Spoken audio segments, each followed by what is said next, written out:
আসসালামু আলাইকুম my lovely viewers, welcome back to my channel. This is Shamima Akter, Shamima's cookbook থেকে আরও একবার শুভেচ্ছা জানিয়ে শুরু করছি আমার আজকের একটি পিঠার রেসিপি।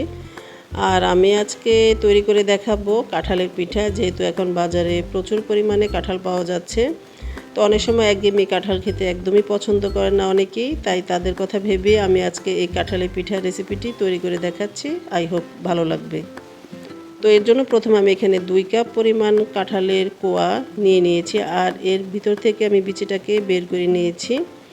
তো এই পিঠা তৈরি করার জন্য ঠিক এরকম নরম টাইপেরই কাঁঠাল প্রয়োজন হয়। তো এখন আমি এগুলোকে ব্লেন্ডারে ব্লেন্ড করে নিয়ে নিচ্ছি। চাইলে আপনারা চালনিতেও এটাকে চেলে নিয়ে নিতে পারেন। তো আমি ব্লেন্ডারে ব্লেন্ড করে নিয়ে এসেছি। এরপর আমি এখানে দিয়ে দিচ্ছি 1 কাপ পরিমাণ চালের গুঁড়া, আর দিয়ে দিব 1 কাপ পরিমাণ আটা। চাইলে শুধু আটা এবং চাইলে শুধু ময়দা দিয়েও এই পিঠাটা তৈরি করে নিতে পারেন। দিয়ে দিচ্ছি 1/4 টিস্পুন লবণ আর 2 টেবিল চামচ পরিমাণ চিনি। যেহেতু আমার এই কাঁঠালটা ভালোই মিষ্টি ছিল, তাই সেই কথা মাথায় রেখে আমি চিনির পরিমাণটা বুঝে শুনে দিয়েছি। চাইলে আপনারা মিষ্টি যদি কেউ বেশি খেতে পছন্দ করেন তো আরও বেশি পরিমাণ চিনিটা এখানে অ্যাড করতে পারেন। তো এখন ভালো মতো মেখে নিয়েছি। আমি এখানে এখন অ্যাড করে দিয়ে দিচ্ছি 2 টেবিল চামচ পরিমাণ গুঁড়ো দুধ, দিয়ে আবার এটাকে ভালো মতো মথে নিয়ে নিচ্ছি। ঠিক এরকম একটা ব্যাটার আমার প্রয়োজন এই পিঠা তৈরি করার জন্য, দেখতে পাচ্ছেন। তো ভালো মতো মেখে নিয়ে নিলাম। এরপর আমি এটাকে ঢেকে 10 মিনিটের জন্য একটু রেস্টে রেখে দিচ্ছি। তারপর আমরা পিঠা তৈরি করার জন্য চুলায় চলে যাব। এর চেয়ে আর বেশি সময় আর রাখার প্রয়োজন নেই। 10 মিনিট পর ফিরে আসছি। তো চুলায় আমি একটি কড়াইতে পরিমাণ মতো তেল নিয়ে নিলাম। তেলটা একটু গরম হয়ে আসলে এখন আমি একটি মেজারমেন্ট কাপ দিয়ে আমি এই ব্যাটারটা দিয়ে দিচ্ছি, মানে এরকম ছোট ছোট করে দিয়ে দিচ্ছি। চাইলে আপনারা গোল টাইপের চামচ দিয়েও এটাকে দিয়ে দিতে পারেন, আবার হাতের সাহায্যেও দিয়ে দিতে পারেন, যে যেভাবে মানে পছন্দ করেন। তো আমি এভাবে একে একে এই ব্যাটারটা এখন তেলের মধ্যে ছেড়ে দিয়ে দিচ্ছি। খেয়াল রাখবেন চুলাটা মানে চুলার হিটটা যেন মিডিয়াম টু লোতে থাকে, কারণ খুব বেশি হিট থাকলে দেখা যাবে উপর থেকে খুব তাড়াতাড়ি কালার চলে আসবে আর ভেতরটা কাঁচাই থেকে যাবে। তো সেটা চিন্তা করেই চুলার আঁচটাকে মিডিয়াম টু লোর মাঝামাঝিতে রেখে দিবেন।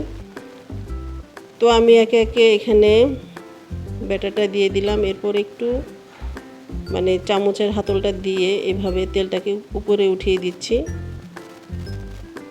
তো এভাবে করে আমরা এক পাশটা ভেজে নেওয়া পর্যন্ত অপেক্ষা করব। এক পাশটা ভেজে নেওয়ার পর আমি পিঠাগুলোকে আবার উল্টিয়ে দিব। তো আমার পিঠাগুলো এক পাশ ভেজে নেওয়া হয়ে গিয়েছে।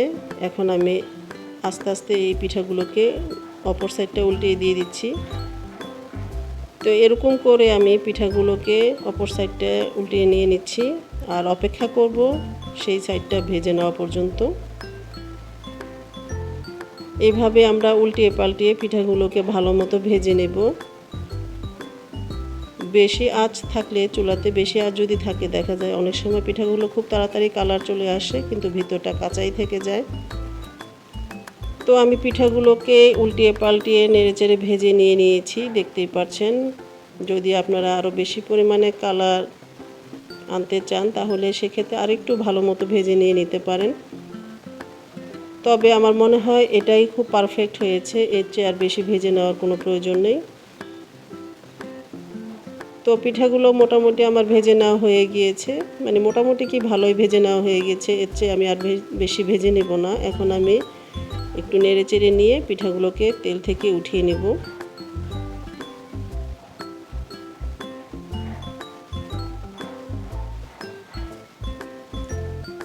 এখন আমি একে একে পিঠাগুলোকে উঠিয়ে নিচ্ছি।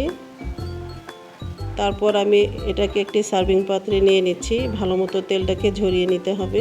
তো এইভাবে আমি সবগুলো পিঠা তেল থেকে উঠিয়ে নিচ্ছি। তো আমি পিঠাগুলোকে একটি সার্ভিং প্লেটে উঠিয়ে নিয়েছি, দেখতেই পাচ্ছেন। তৈরি হয়ে গেল আমার দারুণ মজার কাঁঠালের পিঠা। আই হোপ আমার আজকের এই পিঠার রেসিপিটি আপনাদের কাছে অনেক ভালো লেগেছে। গরম গরম এই পিঠা চায়ের টেবিলে পরিবেশন করার জন্য একদমই মানে উপযুক্ত একটা পিঠা। আশা করছি আমার আজকের রেসিপিটি আপনাদের কাছে ভালো লেগেছে। ভালো লাগলে অবশ্যই একটি লাইক দিয়ে দিবেন আর ফ্রেন্ডস অ্যান্ড ফ্যামিলির সাথে শেয়ার করবেন। আজ এ পর্যন্তই, সবাই ভালো থাকবেন, সুস্থ থাকবেন, আল্লাহ হাফেজ।